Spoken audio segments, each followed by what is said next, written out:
The following story contains instances of abduction, abuse, violence, blood, gore, death, and language that may be too much for some beings to endure. Listener discretion is advised.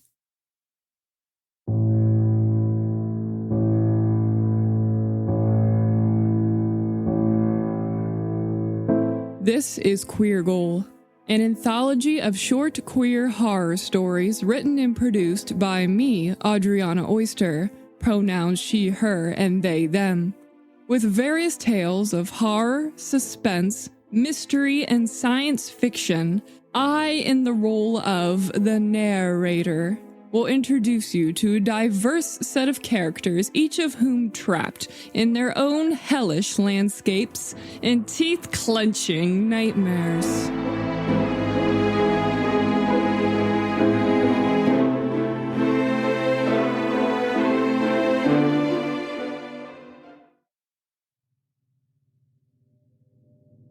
You've probably heard the expression, when a window closes, a door opens. Well, let me elaborate to you on the Queer Goal version of that. Picture in your mind with your third eye waking up in a dark room with a boarded up window. In that same sinister space are 3 unlocked doors. You can have any pick of them as you wish. You may even open all of them if that's what you yearn for. But behind each door lies a beset of horror in which you won't dare soon forget. You can awake from this daydream, but it won't make it any less real, especially for Adam Harcourt, because Adam, who also goes by the alias of drag performer Sunshine Darling, pronouns he and him and she and her, is going to take center stage in this production of murder and terror. I caution you to keep your hands close to your heartbeat and beware any faces with eyes or none. I now present to you Before Pretty Hands.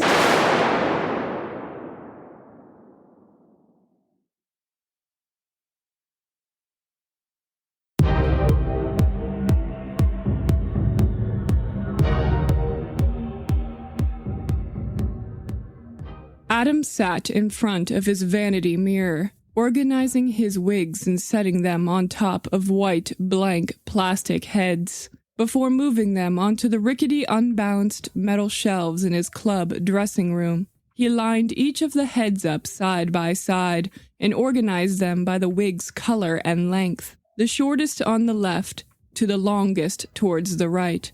He was careful to not mess up his acrylic nails, painted in yellow and white, and extended out 1.5 inches. A repetitious 3-knock pattern cracked against the dressing room door before it opened and a man in a black suit appeared. "Great show tonight, Sunshine Darling," he said. Adam took the blonde wig off of his head and placed it on the expressionless head sitting beside his lit-up vanity mirror. He ruffled his own short black locks once he ripped off the tan wig cap. "Isn't it always, my dear?" "Of course. You're the best queen to have ever graced this old club." Adam giggled. "That's so sweet." His face flattened. "What do you want?" "Why would you think that I want something? Am I not allowed to give praise when it's due?" Adam rubbed his palms against the sides of his yellow dress. "Of course you are. My apologies. Thank you for the nice comments." "You're welcome." His manager rolled his head and peeked out the door. "Now, Adam, I have a friend here that would love to meet you. They're a huge fan of Sunshine." Adam rolled his eyes. He knew it. He didn't comment on it, though. Instead, he leaned into the mirror to check if his pink lipstick was smudged. How could I say no to a fan? "I'm not putting the wig back on, though. Once the wig comes off, unless you offer me $100 and a good time, it stays off." The manager smiled. "Awesome," he said as he poked his head out again to speak to the person behind the door. "She says you can come in." The door opened farther, and a man in a black jacket and jeans approached Adam. He had a thick, dark beard clinging to his face, his eyebrows bushy, his eyes brightened at seeing Adam. "Hello, Miss Sunshine, darling," he said. "Thank you so much for letting me meet you. I've been to every show you've done in the state for the past 2 years. You're so much fun to watch." Adam extended his hand. "Why, thank you. Those are such nice things to say." Adam's manager nodded. "Harold Shipman, Adam Harcourt, a.k.a. Sunshine Darling. Adam and Sunshine, Harold Shipman. I can confirm that he's been, in fact, to every show we book you in this state." "Really? I knew I was funny, but I didn't think I was come more than once or twice funny. It's always wonderful to know I have dedicated fans. Those are the people who pay my bills. Makeup and clothes aren't always a bargain. Dolly said herself, it costs a lot of money to look this cheap." Harold eyed Adam's extended, well-groomed hand, and if it were even possible, his eyes grew wider, lighter than before. He took his own hand and wrapped it softly around Adam's and brought it closer to his face. His cheeks turned a light shade of pink. "Your hands," he said, hypnotized. "Your hands are so beautiful. I've never seen such hands be so flawless. Your cuticles and nails are so pristine, as is the skin itself." Adam shivered. A tremor of panic pumped into his heart. Something felt off about this. "Oh, you know, at my age you gotta use special creams and gels to fight the wrinkles and veins away. I just put on some of my goat milk hand treatment a little bit ago." His eyes never left Adam's hand. He stroked his rough thumb against the smooth skin. "They're so soft. You have the most gorgeous hands I've ever seen," he said. He lifted the hand further and pressed wet kisses across each knuckle. That crossed the line for Adam. "Okay, Pepe Le Pew, that's enough now." He tugged his hand back at his side, shaking it to sling the saliva off. He exchanged a look with his manager, who only smirked and shrugged. "I'm so sorry, Miss Sunshine. I got carried away. Your hands are just so elegant, as if they belonged to a king or queen. I'm an assistant to a maker who would adore your hands as much as I do." A twinkle was still in his eyes. "Please, Miss Sunshine, let me take you out tonight for dinner, my treat. Please allow me to marvel more at your beauty and hands." Adam backed away from the two, and instead sat down in front of the mirror on his vanity. "I'm very sorry, but I have to decline. I'm much too busy with rehearsing and writing material for my shows. My doctor insists that any downtime I have, I must use it to rest." "Adam, please reconsider," the manager said. "My friend here, a big fan, gave you a dinner invite. It would be rude not to accept." Harold waved him off. "No, it wouldn't be rude. I don't take it personally. I understand that she's busy. I don't want to take up too much of her time anyway. I think I better be on my way. Thank you for letting me see you tonight, Miss Sunshine." Adam sneered. "You're welcome." Harold left the room, and Adam's manager slammed the door. "What the hell was that?" Adam's attention turned towards the endless supply of makeup palettes and perfume bottles sitting in front of him. "Easy. It's called Don't Make Friends with Random People on the Street. There's nothing wrong with him. He just got excited at meeting you." "Oh, please. How would you know anyway? All of your so-called friends are just money-hungry sluts. This one just happened to be the same way, just with a hand fetish. Now, out of all the fetishes in the world, a hand fetish is one of the least messed up. But he was so weird about it. He was practically having an erection just looking at mine." His manager opened and closed his mouth like a fish, unable to find his words. "Just please, for the love of God, be a little more civil when you meet fans who push out a lot of money to pay your bills. Will you please, for the love of God, stop bringing horny creepers into my dressing room?" His manager left the room without answering. "If you do it one more time, you're fired," Adam shouted. "And get me a large Big Mac meal with a Dr. Pepper, no ice." When he didn't get a response, he swiveled out of his chair. He decided to just get one on his way back to his hotel room. He picked up his purse from underneath the chair and changed out of his high-heeled shoes in favor of a more comfortable pair of flats. He exited the club and arrived in a large, spacious parking lot that was beside a lively highway. It was lit with only a few streetlights, which blinked and fought to keep their bulbs lit. Few cars remained in the parking lot, including Adam's blue Prius. Adam believed that they really needed to fix the place, for it felt like one big safety violation as he walked out into the night, moving past a billboard with flyers of missing people shielded with glass. Each of their eyes in their photos seemingly followed Adam, and he felt like he was being watched by real human beings. He got to his car and shook his hands around the inside of his chaotic mess of a purse, searching for the car keys. He managed to find them and pulled them out. They slipped past his fingers and jingled as they fell against the asphalt. "Fuck!" he said as he bent down to pick them up. There was a crack as a heavy object rammed into his head, and Adam's vision swam into black. His body slumped down to the ground.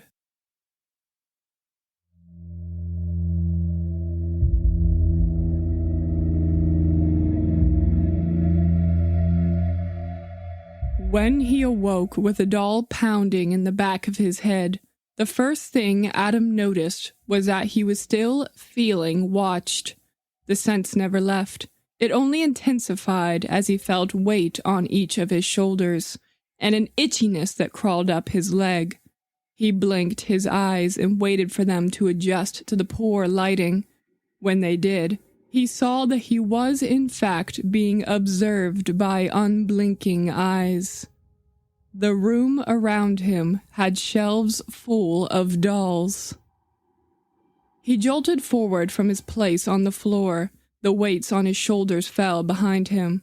He looked to see that they were also dolls, porcelain with bulbous eyes. The one that had been on his left shoulder had a crack running down the left side of its face. Its outfit was a pair of purple overalls pulled over a blue shirt. Its feet were covered with tiny shoes of black leather. The doll that had been positioned on his right shoulder wore a pink and white spotted dress. Its feet slipped into white heels, and springing out from its head were long blonde curls. The itchiness went further up his leg and tingled. He turned his leg to the side and saw a large, thick spider crawl against his skin with its thin 8 legs. Adam panicked and pushed himself into a standing position, flinging the spider off of his leg. It sprinted across the dust-covered floor and up the walls where the ocean blue wallpaper was faded and peeling. Webs with colonies of spiders cascaded in the air, where the creatures spun and cradled their eggs and waited for them to bust with more of their species. Small insects like flies were caught in a few of the traps, and the spiders surrounded them and bit off their heads. Adam snapped his attention away from the spiders, and instead to the just as unnerving dolls who all watched him cower. All of the dolls were made up of the same material, the same size, and each had their own looks and personality, all of them creepy, especially to Adam. They weren't at all like the Barbies he wished for as a child. But the most intriguing thing he found about the dolls were that each of their hands were different. They were disproportionate to the dolls themselves. They didn't even look like they were made of the same material. They were larger and much more decayed compared to the doll they were attached to. Adam pulled at one of the doll's fingers, and it snapped off. He rolled it around in his palms and believed it to be perfectly detailed, right down to the nails and cuticles and purple veins. The skin was even etched with fingerprints. It was hard, and something that seemed like a stick with a crunch was held inside of it. He allowed the finger to roll across his hand and drop to the floor in one of the footsteps in the dirt, in one of many footsteps that he knew didn't belong to him. It couldn't. It was much too big of a shoe size. His were much smaller. The mysterious shoe prints led him to another part of the room. There was a boarded-up window on the side of a work table. The wooden planks covering it were decayed, and the nails holding them in place rusted. He knew that wouldn't take much for all of it to come off. On the work table next to it, there was a single doll with sunny eyes and short black hair. The doll wore exactly what Adam was wearing, and the only thing missing about the doll were its hands. Adam shook his head. He didn't know what was going on, but he did know that he had to get out of that shady bitch of a room as fast as possible. He followed the shoe prints to the other side of the room, where they divided and created individual pathways towards 3 doors. Door number 1 was on the left side, door number 2 right in the middle, and door number 3 on the right. He walked up to the door in front of him and slowly pulled it open to not make a sound. It was a wooden staircase which plunged into a black abyss. He tapped his hand against the cream-colored wall, but there wasn't a light switch. Against his better judgment, he took a risk along with a prayer and a step forward. The moldy green step groaned under his weight and cracked. He pulled himself away from it and studied the step further. It was wet and rotted, and it seemed that at any moment they would give out. He didn't want to take the chance. It would be unwise and not safe to use that staircase, especially when there was no light. He closed the door. That's when he heard the voices. He thought for a moment that they were coming from the dolls themselves, begging for him to stay, telling him that there was no escape from the prison in which he found himself trapped in. But as he walked closer to that first door, the one on his left, he heard the voices become louder and familiar. He lowered himself closer down to the floor and peeked his eye through the crack in the door. His yellow dress was covered in filth. Harold Shipman was standing in the obscure room putting on black gloves at a small workstation. An orange electric saw blade sat next to him on the table. A gray apron covered the front of his body. He moved out of the way, and that's when Adam saw another man. He was strapped to a chair by his waist. His arms were extended out in front of him, as he was also strapped at both the elbows and wrists. His hands hung off the chair's armrest. His head swayed side to side, back and forth. His eyes rolled along with the motions, as if he were in a trance. Harold grasped the man's hands and stroked them as if they were a pet. "It's okay, pretty pretties," he said to the hands. "You're going to be all right. I'll take care of you." He delicately picked up each of the fingers and examined them, before watching them fall back down. The nails and skin are still perfect. He reached his hand over towards the workstation and grabbed the saw blade. He flipped a switch, and it roared to life. The rounded blade spun and shrieked as he raised it up and lowered it down to the man's wrists. He studied the spot and sunk the blade into the skin. The man screamed. Blood and bits sprayed the room. The blade ripped apart and shredded his skin and muscle. It tore apart at every fiber of the bone until the hand flopped onto the floor and squirted blood out of its clean-cut bottom. Adam gasped and lost his balance. He crashed to the floor and onto his back. He squashed a few of the spiders in the process, their milky innards staining the yellow dress. Adam held his breath.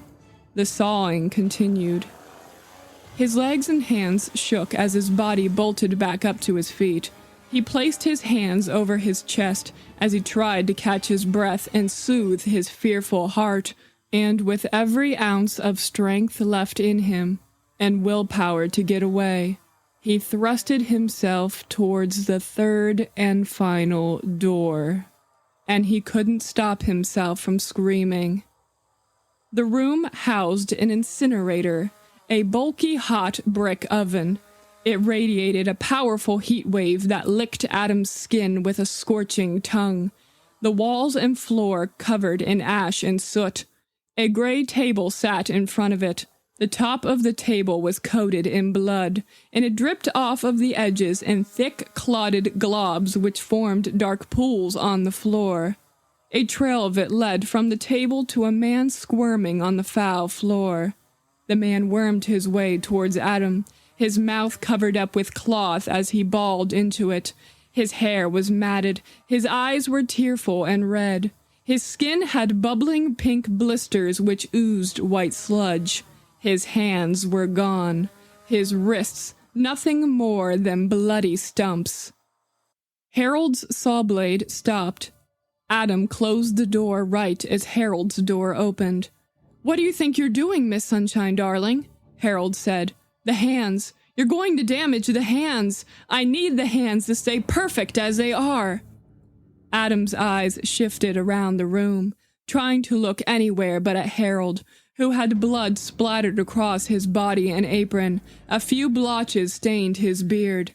"I'm not letting you saw blade any part of my body," Adam said. "You don't understand. The hands are beautiful. I must preserve them. The doll maker helps me do that. The doll maker wouldn't like it if you refused." Adam reconsidered the decomposed hands on each of the many dolls staring at them. His stomach lurched. "You're a sick fucker, you know that? Fucking sick. How many people have you murdered just to be part of your collection? You're not even preserving any hands. They're rotting." "I don't care about the people. It's the hands that are the most attractive. The hands always stay beautiful." "Yeah, you just love people's hands, don't you?" Adam said as he grabbed one of the dolls from its foot and opened the door with the staircase. He swung the doll in the air. Harold waved his hands. "No, please, I love them. The doll maker helped me make them. It would be a damn shame then if this little one got destroyed, wouldn't it?" Harold wailed. No, you'll destroy the hands. You'll make the doll maker upset." "And of course, we wouldn't want that." Adam threw the doll into the black pit. "Whoops!" Harold cried and rushed past Adam to follow the doll down the staircase in a haste. Adam ran towards the boarded-up window and began to rip away the wooden planks, the nails pulling out with only minor muscle. A thunderous crash shook Adam and the house as the staircase collapsed. Harold's deep howl was cut off by choking, which turned into gurgling and morphed into nothing. Adam didn't check the scene. Instead, he worked away at the window, and soon managed to get all but one plank torn off and thrown into a pile on the floor. By that time, the room was back into a silence, except the occasional cracking of the destroyed staircase. Until he heard footsteps. Adam turned around to face the darkness. He shook his head. There was no way that was Harold. He had to have been dead. No one could have survived that crash. He was dead. He knew that. The howl he cried was one of death. But yet, footsteps were walking down below, concealed in the lack of light. Adam went back to the window and pulled at that last wooden plank, ripping it away and throwing it into the pile with the others. He looked through the window and saw that he was up high on the top floor. It was daylight outside, and the sudden brightness blinded his eyes. The footsteps got louder and sounded closer, and before Adam knew it, or could believe it, he realized that someone was running up towards the door, using a staircase that no longer existed. "Oh, hell no!" Adam said aloud as he worked at undoing the window's latch and pushing it open all the way. The dirt and mold on the window frame buried into his fingernails. He brought his legs through the window and sat on the windowsill, looking down at the dead brown grass below. The footsteps pounded against wood. He jumped. Adam landed in the dead bushes and rolled out of their brown, crunchy leaves. He didn't take the time to acknowledge his stabbing pain as he hoisted himself up. He ran off of the property and down the empty street, and he didn't stop till the house of his nightmare was out of his sight. Out of that window, a shadowy hand gripped onto its base. Its fingers stretched and soon slithered away back inside. A face appeared. It looked to have been made out of porcelain, with unblinking eyes that had holes in their whites, which glowed an orange hue. The face had a long crack right down its middle, and a wide smile grew across it.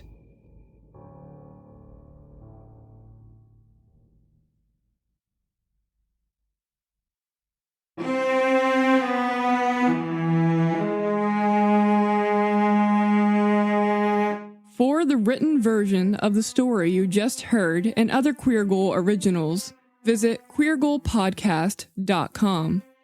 The Queer Goal Podcast Anthology is an independent endeavor. If you enjoyed what you've heard, please consider leaving a review or rating and telling a fellow creature of the night about the show. Follow Queer Goal and me, Adriana Oister, Oister, on social media to stay up to date about the podcast and future projects. All links are in the show notes below, as well as other ways to support the show.